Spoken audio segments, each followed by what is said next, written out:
I kept hearing stuff like faith is the belief in things that you cannot see. Or say, okay, cool. So I don't see nothing but this homelessness right now, but I think I'm gonna make it one day. And I just kept going, man. I just kept. Now, don't get me wrong. It was days I wanted to quit. A lot of days. I almost drove back to Cleveland several times and just gave up. But you know, man, your dreams have to be bigger than all your fears. If you see, that's why you have to have big dreams, because your dreams have to be bigger than all your fears and all your consequences. What makes people go back is you dream too small. See, your problem in life ain't if you aim too high and you miss it. Your problem in life is if you aim too low and you hit it. You messed up now. So when you aim to the moon and you miss, you still amongst the stars. So it kind of keeps you motivated a lot longer, man, to help you push through. Because everybody's going to have a push through moment. Because everybody has a turn back moment. The key to making it is you can never turn back. See, God is always coming. See, look, man, when you ask God for something, God boxes it up, put your name on it, and he ships it the day you ask for it. Soon as you ask for it, he ships it. The problem with the package is, he never tells you the date that it's going to arrive. If he did that, it would destroy the one element that he requires, your faith. So God sends your package, but he only delivers to Faith Street.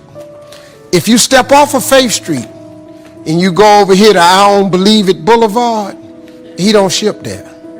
If you step over here to I Don't See How Avenue, he don't ship there. If you step over here to Ain't No Way Circle, he don't ship there. The package only goes to Faith Street. What happens to the average person is that when the package arrives and you ain't on Faith Street, it's just like the post office and FedEx, UPS. If you ain't there, the package got to go back. You know how many packages you got in heaven with your name on it that got sent back? This is real talk, man. This is how it works. Being successful, y'all, is not a magic trick. You have to learn the principles of success. You can be successful at anything. You really can, man. I don't have no education. I'm not really like school smart, none of that. And I got a lot of people work for me, got degrees.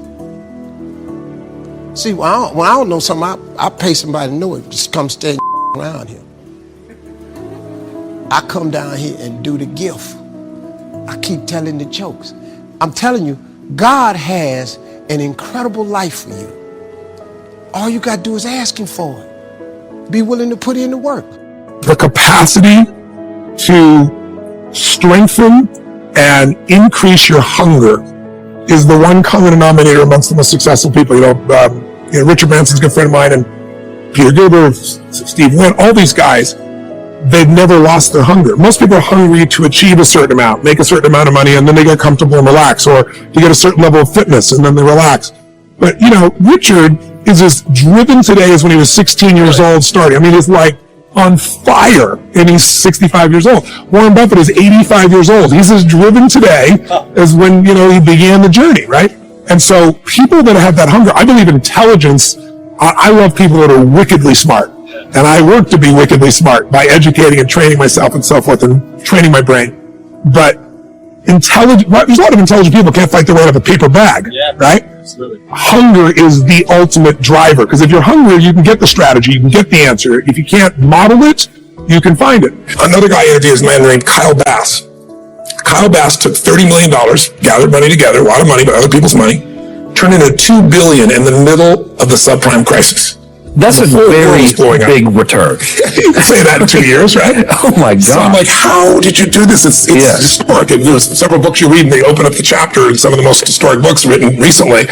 The gentleman who wrote Flyboys also wrote one of the books, and starts out talking about Kyle Bass doing this incredible piece. It's like being there with him.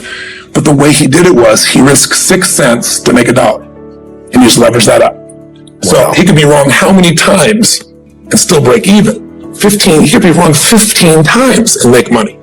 So, but he's also smart as hell. He looked at things, he evaluated things. It's more detailed than I explained in the book, but the core they all have in common is they risk for valuable returns. And I say to you, there's more in you right now than's represented in your bank account. There's more in you right now that's being reflected by your life right now. Your life is not a true reflection of your potential. You have greatness within you. You have the ability to do more than you can ever begin to imagine. There's a reason that my favorite book says, as a man thinketh, so is he. And as he continues to think, so he remains. In order for us to begin to break into that level of greatness that we have within ourselves, you have to make a conscious choice every day to expose your mind to positive messages. So I put myself on a regimen. I do this every day, and I suggest that you do it. Write this down. Number one, listen to motivational messages every day. If you have Choosing Your Future, a set of tapes, the CDs that we produce, or Creating Your Greatest Life, I guarantee you, if you do what I'm sharing with you right now, for 6 straight months, every day, your life will never be the same again. I guarantee it 100%. You listen every day for 1 hour to Creating Your Greatest Life, any of those messages, because faith comes by hearing and hearing and hearing. What it will begin to do is interrupt the story in your mind. It will override the story that you believe about yourself. It will distract all the negative thoughts that you have that's holding you back, that held me back for 14 years. When I used to go see the #1 motivational speaker on the planet, Zig Ziglar and Tony Robbins, and my heart said, I can do that. I love to help people. I'm just like my mother. And then my mind would ask how. And I went from my heart to my mind. And my mind would say, Les Brown, you don't have a college education. Les Brown, you've never worked for a major corporation. Les Brown, you were labeled educable mentally retarded. They call you DT, the dumb twin. You're not as smart as your brother. Have you ever thought about something you wanted to do and you convinced yourself that you couldn't do it? See, sometimes we need to have some external voices. And so by listening to motivational messages, that began to override the negative thoughts that I had about myself in my mind. And it gave me a new story and empowered me and gave me a vision of myself beyond my circumstances and mental conditioning and started me to writing a new chapter in my life. And so now, money will never be another issue for me. And that was an issue for most of my life because I didn't know what I didn't know and I thought I knew. So one you have to do is that you have to have mindset development strategy where you are deliberately taking an hour every day listening to a motivational message. Every day. Here's something else. Read 10 to 15 pages of something positive every day. Why? And read it with conviction and stay focused. 10 to 15 pages every day. This is 7 days a week. Absolutely. Absolutely. Every day, McDonald's know that you know where they are. Burger King know that you know where they are. But every day they have some advertising. They have billboards, they have radio, they have television. Why? Because by exposing you to those messages, that will begin to impact your behavior. And it will drive you into the place to purchase what they're advertising. Now you're advertising for your greatness. And faith comes by hearing and hearing and hearing and hearing. So you want to listen to positive messages every day. You do this. I'm telling you, your life will never be the same again. And read 10 to 15 pages of something positive every day. I read 2 to 3 books a week. Why? Because I have goals and dreams of things I want to achieve. I want my life to count. I want to make a greater impact. At this stage of my life, I'm working on my children's education. A good man leaves a legacy for his children's children. So I'm working on their education at this point in my life. And as I begin to look at myself, in order to achieve more, to do more, I know I have to work more in my mind. The major key to your better future is you. Now, my first suggestion is transfer this to a card or something where you can put it up where you can see it every day. Preferably put it up where you can see it at the beginning of the day, before you go off to put the day together. This is a good phrase just to glance at, to keep in mind as you're putting the day together. It's called the silent seminar. If you'll just let this talk to you during the day, I found it to be tremendously helpful. The major key to your better future is you. For a big share of my life now, I didn't have this one quite figured out. Among a lot of things I didn't have quite figured out. Many things used to puzzle me back in those early days. I used to wonder why 2 people could work for the same company, one make twice as much money. Now see, that used to puzzle me. And maybe they were the same age, graduated from the same school, live in the same community, work for the same company, with the same products and the same services. They've got the same traffic, the same problems, and one makes $1,000 a month, the other one makes $2,000 a month. Now that was my puzzling question. Why would this long list be the same and the money twice as much? I asked, what's the difference between $1,000 a month and $2,000 a month? And I don't mean $1,000 a month, I could figure that out. But what makes the difference? Why would one person do twice as well, 3 times as well? speaking economically. Now, I know there's more than one way to do well. I understand that. But in this little narrow area called compensation, what's the difference? Well, back then, with my faulty thinking, I'm trying to reason it out.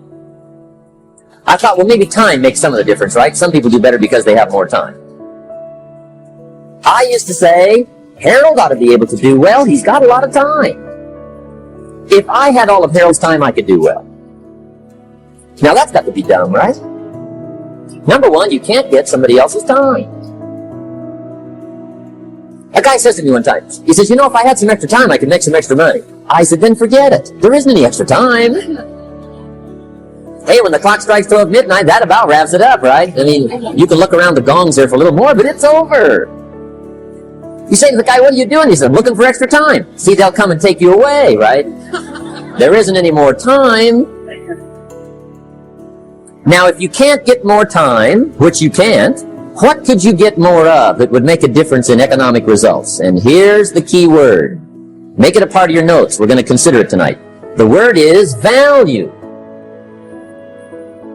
And I have a little phrase for your notes. Value makes the difference in results. Value makes the difference. You can't get more time, but you can create more value. Now, here's the first lesson of economics. Everybody should learn it from the time they're old enough to understand what a dollar means, how to earn one, how to get one, how to keep one, what to do with it. First lesson of economics. We primarily get paid for value. That's lesson one. Bringing value to the marketplace. That's how you get paid. You don't get paid for the time. I know it takes time to bring value to the marketplace, but you get paid for the value, not the time. Now, since that's true, here's one of the key questions of the evening. Is it possible to become twice as valuable at the marketplace and make twice as much money in the same time? Could you become 3 times as valuable? Make 3 times as much money in the same time? Is that possible? The answer is yes, if.